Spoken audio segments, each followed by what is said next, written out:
Hi hello friends, welcome to cooking style channel. இன்றைக்கி இந்த வீடியோவில் ரொம்பவே சிம்பிளான மட்டன் குருமா தாபா ஸ்டைலில் எப்படி செய்கிறதுன்னு தான் பார்க்க போகிறோம். மெத்தட் வந்துட்டு ரொம்பவே ஈஸி, இன்க்ரீடியன்ஸ் ரொம்பவே சிம்பிளான இன்க்ரீடியன்ஸ், வீட்டில் இருக்கிற பொருட்களை வச்சியே தாபா ஸ்டைலில் அதை விட சூப்பராகவே மட்டன் குருமா எப்படி செய்கிறதுன்னு தான் இந்த வீடியோவில் நான் காமிச்சிருக்கேன். நீங்களே பார்த்துட்ருப்பீங்க மட்டன் எந்த அளவுக்கு சாஃப்டாக வெந்திருக்குன்னுட்டு.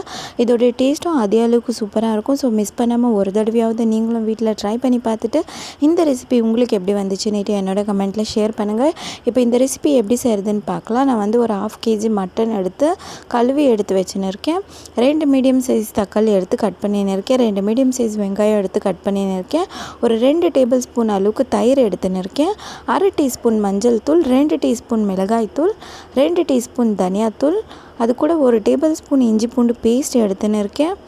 அது கூடவே ஒரு ஜாக்காய் எடுத்துன்னு இருக்கேன், 2 பட்டை, 2 ஸ்டார் பூ எடுத்துன்னு இருக்கேன், 2 ஏலக்காய், 4 லவங்கம், ஒரு 2 டீஸ்பூன் மிளகு எடுத்துன்னு இருக்கேன், 1/2 டீஸ்பூன் சீரகம், ஒரு 1/2 டீஸ்பூன் வெந்தயம் எடுத்துன்னு இருக்கேன், 2 துண்டு கருவேப்பிலை, ஒரு டேபிள் ஸ்பூன் அளவுக்கு கொத்தமல்லி கட் பண்ணி வச்சுன்னு இருக்கேன், ஒரு டேபிள் ஸ்பூன் நெய் எடுத்துன்னு இருக்கேன், தேவையான அளவுக்கு எண்ணெய், தேவையான அளவுக்கு உப்பு. இந்த இன்க்ரீடியன்ஸ் தான். இதெல்லாம் நம்ம ரெகுலராக வீட்லேயே சமையலில் கிச்சனில் யூஸ் பண்ணுற கூட பொருட்கள் தான். இதெல்லாம் நோட் பண்ணி வச்சதுக்கப்புறமா இதை எப்படி செய்கிறதுன்னுட்டு பார்க்கலாம். நான் எடுத்திருந்த மட்டனில் நம்ம எடுத்து வச்சுருந்த தயிரை சேர்த்துக்கணும். அதை நல்லா ஒரு தடவை பிசைஞ்சு விடணும். இதை நம்ம ஊற வைக்க போகிறோம். அது கூட ஒரு கொஞ்சமாக மஞ்சள் தூளை சேர்த்து அதையும் நல்லா மிக்ஸ் பண்ணுறோம். இப்போ இது மூணுத்தையும் கம்ப்ளீட்டாக மிக்ஸ் பண்ணதுக்கப்புறமா இது ஒரு பக்கம் இருக்கட்டும்.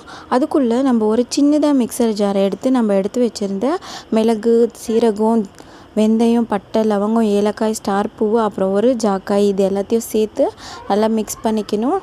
ட்ரையாக பவுடர் மாதிரி இந்த அளவுக்கு நம்ம மிக்ஸ் பண்ணிக்கணும். இதை நல்லா கிரைண்ட் பண்ணி எடுத்ததுக்கப்புறமா ஒரு குக்கர் எடுத்து ஸ்டவ் மேலே வச்சு ஸ்டவ் ஆன் பண்ணிவிட்டு நம்ம எடுத்து வச்சுருந்த எண்ணெய், அது கூடவே ஒரு டேபிள் ஸ்பூன் நெய், இதை சேர்த்து காய வைக்கணும். இது காஞ்சதும் நம்ம கட் பண்ணி எடுத்து வச்சுன்னு இந்த 2 மீடியம் சைஸ் வெங்காயத்தை சேர்த்துக்கணும். இது நல்லா பொன்னிறமாக மாறுற வரைக்கும் எனக்கு ஒரு 5லேருந்து 7 நிமிஷம் தேவைப்பட்டுச்சு. இது இந்த அளவுக்கு கலர் மாறுறதுக்கு நல்லா மீடியம் ஃப்ளேம்லேயே இது வதக்கிக்கணும். அதுக்கப்புறமா இதில் நம்ம எடுத்து வச்சுருந்த கருவேப்பிலையும் சேர்த்து மிக்ஸ் பண்ணிவிட்டு ஒரு டேபிள் ஸ்பூன் இஞ்சி பூண்டு பேஸ்ட் எடுத்து வச்சுருந்தோம் இல்லையா, அதையும் சேர்த்து மிக்ஸ் பண்ணிக்கணும்.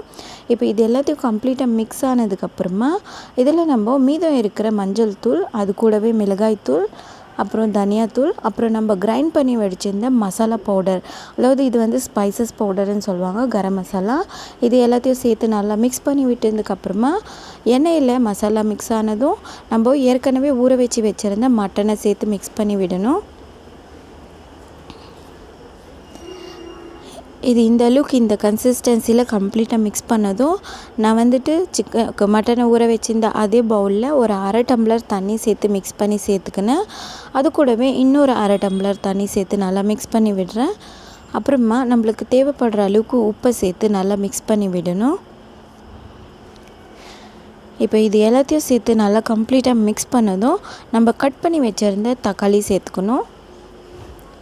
இப்போ இதையும் ஒரு தடவை இந்த மாதிரி நல்லா மிக்ஸ் பண்ணி விட்டுட்டு இப்போ இதெல்லாம் சேர்ந்துச்சு நல்லா கன்சிஸ்டன்சிக்கு வந்ததும் குக்கர் மூடி போட்டு மூடி இதை வந்துட்டு நீங்கள் ஒரு 5 விசில் விட்டு எடுக்கணும் ஹை ஃப்ளேமில். அப்போ தான் மட்டன் நல்லா சாஃப்டாக வெந்திருக்கும். இப்போ எனக்கு 5 விசில் ஆகிடுச்சு. குக்கரை ஓப்பன் பண்ணிவிட்டு ஒரு தடவை மிக்ஸ் பண்ணி பார்த்தாக்கா இது கொஞ்சம் தெளிவாக இருக்குது. எனக்கு கெட்டியான கன்சிஸ்டன்சி தேவைப்படும். அதனால் ஒரு 10 நிமிஷம் நான் இதே ஹை ஃப்ளேமில் அதை குக்கரோடையே நான் கொதிக்க வச்சுருக்கேன். இப்போ 10 நிமிஷம் கழித்து பார்க்கலாம் இது எந்த அளவுக்கு ஒரு திக்கான கன்சிஸ்டன்சிக்கு வந்திருக்குன்னுட்டு.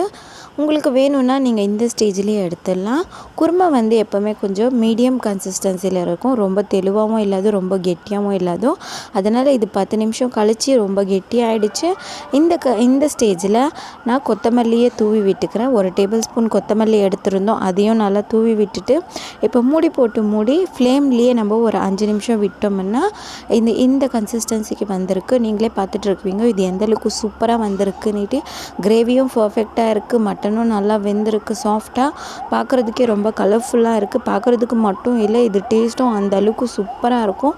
சிம்பிளான இன்க்ரீடியன்ட், சிம்பிளான மெத்தடை வச்சு ரொம்ப குயிக்காக மட்டன் குருமா தாபா ஸ்டைல்லையே எப்படி செய்கிறதுன்னு பார்த்தோம். கண்டிப்பாக இந்த மெத்தடை ஃபாலோ பண்ணி நீங்களும் ட்ரை பண்ணி பாருங்கள். உங்களுக்கும் இதே மாதிரி சூப்பரான கிரேவி கிடைக்கும். இந்த வீடியோ உங்களுக்கு பிடிச்சிருந்தா என்னுடைய வீடியோவை லைக் பண்ணுங்கள், உங்களுடைய ஃபேமிலி அண்ட் ஃப்ரெண்ட்ஸோடு ஷேர் பண்ணுங்கள். நீங்கள் இன்னும் என்னோடய சேனலை சப்ஸ்கிரைப் பண்ணலன்னா மறக்காமல் சப்ஸ்கிரைப் பண்ணிவிடுங்க. தேங்க்யூ ஸோ மச் ஃபார் வாட்சிங்.